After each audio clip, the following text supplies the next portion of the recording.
बच्चों, आज की ऑनलाइन क्लासेस में आपका स्वागत है।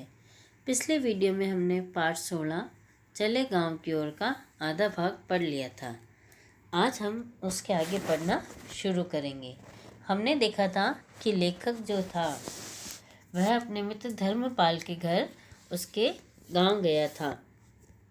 गांव में जाने के लिए वह बैलगाड़ी में बैठकर गया, क्योंकि बस ने तो गांव से दूर ही उतार दिया था। तो बैलगाड़ी में बैठकर गांव गया। गांव में चौपाल पर वहाँ उसका दोस्त उसका इंतज़ार कर रहा था। फिर वह उसे अपने घर ले गया। घर जाने के बाद उसको छाछ राबड़ी पिलाई और उसके बाद लेखक के कहने पर वह उसे गांव दिखाने ले गया। गांव में वह सबसे पहले चौपाल पर लेकर गया, जहाँ पे लोग बैठे थे जो गांव की स्वच्छता पर चर्चा कर रहे थे। गांव में कच्चे मकान बहुत थे। वहाँ पक्के मकान भी थे, जिसमें एक स्कूल का और अस्पताल का भवन भी है। तो गांव में तो ज़्यादातर कच्चे मकान ही होते हैं, लेकिन अब धीरे धीरे गांव भी विकास की ओर बढ़ रहा था, इसलिए वहाँ पे कुछ पक्के मकान भी थे, जिसमें एक स्कूल था और एक अस्पताल का भवन भी था। गांव के बीच में एक मंदिर बना है। गांव के बीच में क्या बना हुआ था? एक मंदिर बना हुआ था। उसके सामने एक कुआं भी है, जहां गांव की औरतें पानी भर रही थी। तो उस गांव के बीच में क्या बना हुआ था? मंदिर बना हुआ था। उस मंदिर के सामने एक कुआं बना हुआ था बड़ा सारा। गाँवों में घरों में अपने जैसे नल नहीं होते हैं, तो वहाँ पर तो कुएं पर जाकर ही पानी लाना पड़ता है। तो वहाँ पे भी कुएं पर गांव की औरतें पानी भर रही थी। धर्मपाल मुझे कुम्हार के घर भी लेकर गया। कुम्हार किसे कहते हैं? जो मिट्टी के बर्तन बनाता है, मिट्टी के घड़े, सुराही, दिए, कि जब मिट्टी की वस्तुएं काम में लेते ही कौन बनाता है? कुम्हार। जहाँ कुम्हार मिट्टी के बर्तन बना रहा था। जब धर्मपाल कुम्हार के घर लेकर गया तो वहाँ कुम्हार क्या कर रहा था? मिट्टी के बर्तन बना रहा था। एक तरफ आहवा पक रहा था। आहवा किसे कहते हैं? वह जगह, वह आँच जिस पर मिट्टी के बने घड़ों को पकाया जाता है, ताकि वह घड़े मजबूत हो और टूटे नहीं जल्दी से, तो उसे कहते हैं आहवा। तो एक तरफ आहवा पक रहा था। गांव में एक छोटा बाजार भी है।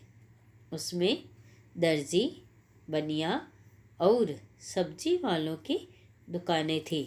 गांव में एक छोटा सा बाजार भी था, जहाँ पे दर्जी यानी जो कपड़े सिलते हैं, बनिया यानी जो किराने का सामान रखते हैं, और सब्जी वालों की दुकानें थी। तो इस तरीके से धर्मपाल उसे पूरा गांव दिखा रहा था। पहले चौपाल, फिर मंदिर, कुआं, कुम्हार के घर, तो कई सारी चीज़ें बाजार उस मित्र ने अपने मित्र को दिखाई। मित्र मुझे अपने खेत पर लेकर गया। इसके बाद वो धर्मपाल उसे कहाँ लेकर गया? अपने खेत पर। वहाँ सरसों की फसल पर पीले पीले फूल ऐसे लग रहे थे मानो पूरे खेत ने पीली ओढ़नी ओढ़ रखी है। और उस मित्र के खेत पर चारों तरफ सरसों के फूल खिले हुए थे, और वह फूलों से भरा हुआ खेत ऐसा लग रहा था जैसे उस पूरे खेत ने पीली ओढ़नी ओढ़ रखी है। खेत में उसके पिताजी काम कर रहे थे। हमने पहले भी देखा था कि जब मित्र धर्मपाल के घर गया था तो वहाँ धर्मपाल के माताजी, दादाजी और भाई बहनें थे। पिताजी खेत में गए हुए थे, तो वहीं खेत पर उसके पिताजी काम कर रहे थे। मैंने उनको प्रणाम किया।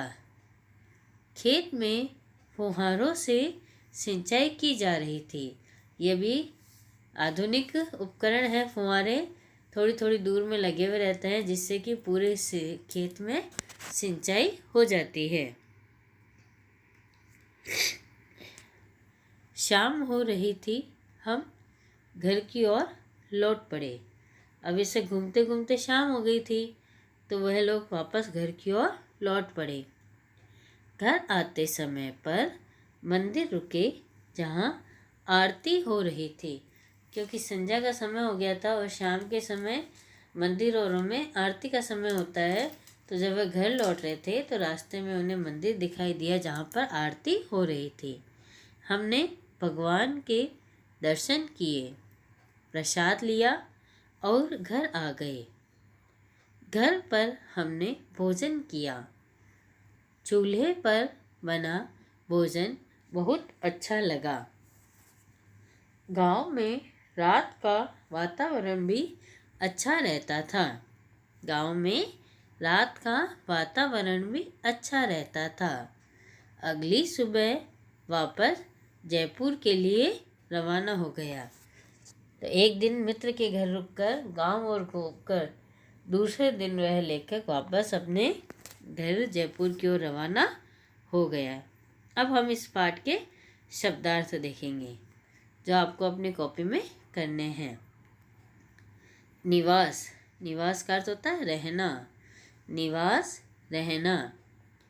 चौपाल, गांव के लोगों का बैठक का स्थान, जहाँ पे बैठकर गांव के लोग चर्चा करते हैं, आपस में विचार विमर्श करते हैं, तो उसे कहते हैं चौपाल, गांव के लोगों का बैठक का स्थान। आहवा, मिट्टी के बर्तन पकाने का स्थान, आहवा मिट्टी के बर्तन पकाने का स्थान। ओढ़नी, चुनरी, ओढ़नी चुनरी। तो पाठ का नाम लगाकर सुंदर सुंदर अक्षरों में ये शब्दार्थ आपको अपनी कॉपी में करने हैं। इसके बाद देखिए प्रश्न, अभ्यास के प्रश्न। आज की इस वीडियो में हम सिर्फ 2 ही प्रश्न करेंगे। पहला प्रश्न है, गांधी जी के अनुसार किसकी आत्मा गांवों में निवास करती है? प्रश्न क्या है? गांधी जी के अनुसार किसकी आत्मा गांवों में निवास करती है? तो इसका उत्तर होगा भारत की आत्मा गांवों में निवास करती है। भारत की आत्मा गांवों में निवास करती है। दूसरा प्रश्न है, लेखक अपने मित्र से मिलने कहाँ गया? इसमें 2 प्रश्न साथ में दिए गए हैं। देखिए, पहला प्रश्न ये दिया गया है इसमें कि लेखक अपने मित्र से मिलने कहाँ गया। दूसरा इन्होंने पूछा है कि गांव का नाम लिखिए। तो पहले तो हम इसका पहले प्रश्न का उत्तर लिखेंगे कि लेखक अपने मित्र से मिलने गांव गया। लेखक अपने मित्र से मिलने गांव गया।